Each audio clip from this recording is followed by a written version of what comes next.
হয়, গোলাঘাটতো দেখা পোৱা গৈছে বানৰ তাণ্ডৱ। ইতিমধ্যে গোলাঘাট জিলাৰ দেৰগাঁও বিধানসভা সমষ্টিৰ অন্তৰ্গত কেইবাখনো গাঁও ইতিমধ্যে বানত বুৰ যোৱা পৰিলক্ষিত হৈছে আৰু পৰিৱেশটো কামচে জয়ন্ত ফুকনে দেখুৱাব। মই আছো বচা ভৰলুৱা আৰু বকতিয়াল গাঁৱত আচলতে ইয়াত দেখা পোৱা গৈছে যিসমূহ লোকৰ ঘৰ আচলতে ঘৰ সম্পূৰ্ণৰূপে পানীত বুৰ গৈছে আৰু কিছু পানী বাঢ়িলে হয়তো তেওঁলোকৰ আশ্ৰয় শিবিৰলৈ যাব লাগিব। আৰু ইয়াৰ পৰিৱেশ পোনে পোনে দেখুৱাইছো গোলাঘাট জিলাৰ দেৰগাঁও বিধানসভা সমষ্টিৰ পৰা।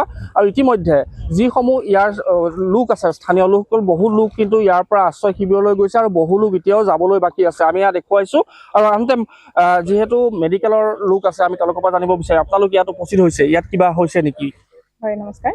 আমি মেডিকেলৰ পৰা ইয়াতে উপস্থিত হৈছোঁ। যাতায়াতৰ ইমান অসুবিধা, তথাপি আমি ইমানখিনিলৈকে ওলাই আহিছোঁ। ইয়াতে এই ঘৰতে এজন চিকিৎসাধীন ব্যক্তি আছে, তেওঁ আবদ্ধ হৈ আছে ঘৰটোৰ ভিতৰত। আৰু আমি যিমান পাৰোঁ চেষ্টা কৰিছোঁ, বাহিৰৰ পৰাই তেওঁক যিমানখিনি ঔষধৰ দৰকাৰ সেইখিনি আমি যোগান ধৰিছোঁ। তথাপি পাৰিলে তেওঁক ওলাই অনাৰো আমি ব্যৱস্থা কৰিম। আৰু কাৰণ তেওঁ আগৰ পৰাই চিকিৎসাধীন হৈ আছে। লগতে গাঁওখনৰ যিমান লোক আছে আমি তেওঁলোকৰ সেৱাত ওলাই আহিছোঁ, যিমান পাৰোঁ আমি প্ৰদান কৰিম। তথাপি যাতায়াতৰ অসুবিধা হৈছে, গতিকে অলপ অসুবিধা হৈছে, সেইখিনি নেওচি পেলাই আমি চেষ্টা কৰি আছোঁ যিমান পাৰোঁ। নিশ্চিতভাৱে পৰিৱেশটো কামচে জয়ন্ত ফুকনে দেখুৱাব। মই কৈছোঁ যে মূল যিছোৱা পথছোৱা ইতিমধ্যে পানীত বুৰ গৈছে আৰু কিছু পানী আহিলে হয়তো ইয়াত বিপদসংকুল হ'ব। আৰু ইতিমধ্যে যি স্থানীয় প্ৰশাসনেই হওক বা স্থানীয় যিসকল লোক আছে তেওঁলোকক ইতিমধ্যে ৰিলিফ কেম্পলৈ যাবলৈ অনুৰোধ জনাইছে। বাইদেউ আছে, বাইদেউ অকণমান আপোনাৰ ওচৰলৈ আহিছোঁ। আপোনাৰ ঘৰো আমি দেখিছোঁ পানীত বুৰ গৈছে।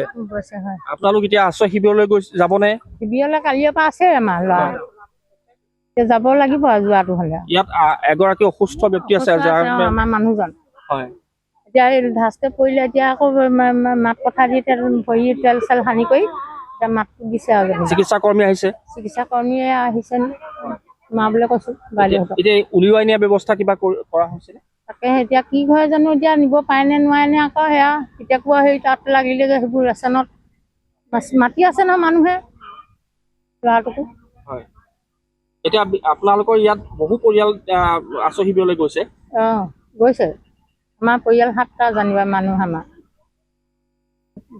পৰিৱেশটো দেখুৱাব কেৰচনে। মই কৈছোঁ যে সকলোৰে ঘৰ ইতিমধ্যে পানীত বুৰ গৈছে আৰু যিসমূহ মই কৈছোঁৱেই যে দেৰগাঁও বিধানসভা সমষ্টিৰ অন্তৰ্গত বহু গাঁও এতিয়া জলমগ্ন হোৱা পৰিলক্ষিত হৈছে।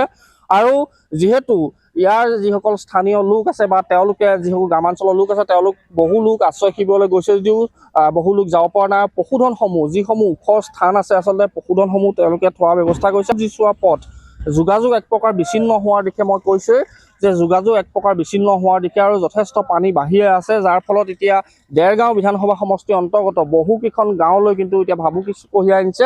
আমি পৰিৱেশটো দেখুৱাই আছোঁ। যিহেতু এটা কথা ক'ব লাগিব, গোলাঘাট জিলাখনৰ দেৰগাঁও বিধানসভা সমষ্টি আৰু খুমটাই বিধানসভা সমষ্টিৰ অন্তৰ্গত মৰঙি মৌজা বহুকেইখন গাঁৱত আচলতে পানী হোৱা পৰিলক্ষিত হৈছে, যাৰ ফলত এতিয়া বহুকেইখন গাঁৱলৈ যোগাযোগ বিচ্ছিন্ন হোৱাৰ উপক্ৰম হৈছে। আৰু এয়া পৰিৱেশ গোলাঘাটৰ বচা ভৰলুৱা গাঁৱৰ পৰা দেখুৱাইছোঁ। ইতিমধ্যে মই কৈছোঁৱেই যে দেৰগাঁও বিধানসভা সমষ্টিৰ অন্তৰ্গত বহুকেইখন গাঁও জলমগ্ন হৈ আছে আৰু স্থানীয় প্ৰশাসন তথা ইয়াৰ যিগৰাকী বিধায়কগৰাকী তৎপৰতা আৰম্ভ কৰিছে যাতে আশ্ৰয় শিবিৰলৈ সকলো যাব পাৰে আৰু যিসমূহ চিকিৎসালয়লৈ নিয়াৰ ব্যৱস্থা কৰিছে। যিসমূহ অসুস্থ ব্যক্তি আছে তেওঁলোকৰ বাবে আচলতে চিকিৎসকেই হওক বা নাৰ্ছেই হওক তেওঁলোকক চিকিৎসা প্ৰদান কৰাৰ উপৰিও তেওঁলোকক আচলতে ব্যৱস্থাৰ মাজেৰে আচলতে চিকিৎসালয়লৈ নিয়াৰ ব্যৱস্থা কৰিব লাগে। আৰু এয়া পৰিৱেশ একাঠ পানী পৰ্যন্ত তেওঁলোকে এইদৰে বিপদসংকুলভাৱে আচলতে যাত্ৰা আৰম্ভ কৰিব লগা হৈছে। অকণমান যদি আমি আগবাঢ়ি যাব পাৰোঁ দেখুৱাম যে সকলোৰে ঘৰ এইদৰে পানীত বুৰ যোৱা পৰিলক্ষিত হৈছে। আৰু যদি আমি কওঁ যে ওখ যিসমূহ স্থান সেইসমূহ স্থানলৈ ইতিমধ্যে এইসমূহ পশুধনেই হওক বা তেওঁলোক ওখ স্থানলৈ স্থানান্তৰিত হৈছে। এয়া পৰিৱেশ আৰু ইতিমধ্যে মই কৈছোঁৱেই যে গোলাঘাট জিলাখনৰ বিশেষকৈ দেৰগাঁও বিধানসভা সমষ্টি আৰু খুমটাই বিধানসভা সমষ্টিৰ বহুকেইটা অঞ্চল ইতিমধ্যে বানত বুৰ গৈছে, যাৰ ফলশ্ৰুতিত আচলতে এতিয়া বিপদসংকুলভাৱে এইদৰে যাতায়াত কৰিব লগা হৈছে। আৰু যিসমূহ মূল পথ সেই মূল পথসমূহত আমি দেখিছোঁ পানী যথেষ্ট ভৰি পৰিছে আৰু যোৱা নিশাৰ পৰা আচলতে এইসমূহ স্থানত যথেষ্ট পৰিমাণে পানী বাঢ়িছে, যাৰ ফলশ্ৰুতিত এইসমূহ গাঁৱৰ লোক অন্য স্থানলৈ যাব লগা হৈছে বা আশ্ৰয় শিবিৰলৈ যাব লগা হৈছে। ইয়াৰ পৰিৱেশ দেখুৱাইছোঁ। যিসমূহ যাতায়াতৰ বাবে আচলতে যান বাহনসমূহ বিপদসংকুলভাৱে যাত্ৰা আৰম্ভ কৰিছে, কাৰণ তেওঁলোক এই স্থানত আঁতৰিব লাগিব। আৰু দেৰগাঁও বিধানসভা সমষ্টি আমি কৈছোঁৱেই বহুকেইখন গাঁও কিন্তু এতিয়াও পানীত বুৰ গৈছে বুলি জানিব পাৰিছোঁ আৰু সাংঘাতিক ধৰণে আচলতে পানী বৃদ্ধি পাইছে, যাৰ ফলশ্ৰুতিত গোলাঘাট জিলাখনৰ দেৰগাঁও বিধানসভা সমষ্টিৰ অন্তৰ্গত যিসমূহ গাঁও সেইসমূহ গাঁৱত এতিয়া জিলা প্ৰশাসনেই হওক বা যিগৰাকী বিধায়ক জনপ্ৰতিনিধিগৰাকীয়ে যথেষ্ট তৎপৰতা আৰম্ভ কৰিছে। এইসমূহ বাসগৃহ এইদৰে পানীত বুৰ যোৱা পৰিলক্ষিত হৈছে। আৰু যিহেতু আমি কৈছোঁৱেই যে উজনি অসমত যি বানৰ তাণ্ডৱ, সেই বানৰ তাণ্ডৱত এক প্ৰকাৰ গোলাঘাটো যে সাৰি যোৱা নাই সেয়া দেখুৱাইছোঁ।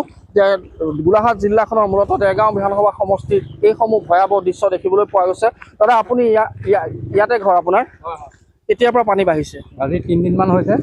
কালিৰ পৰা বেছি বৃদ্ধি হৈছে? কালিৰ পৰা বেছি হৈছে, হয়। কালিলৈকে পথসমূহত পানী হোৱা নাছিলে, আজি ঘূৰি গৈছে? নাই, কালিৰ পৰা হৈ আছে।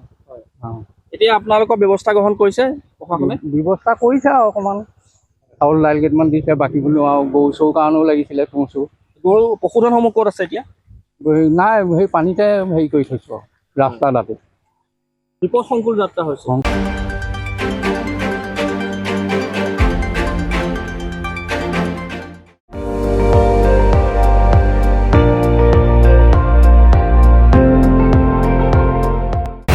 আপুনি চাই আছে ND24, সৰ্বশ্ৰেষ্ঠ নহয় সৰ্বোত্তমৰ দৌৰ।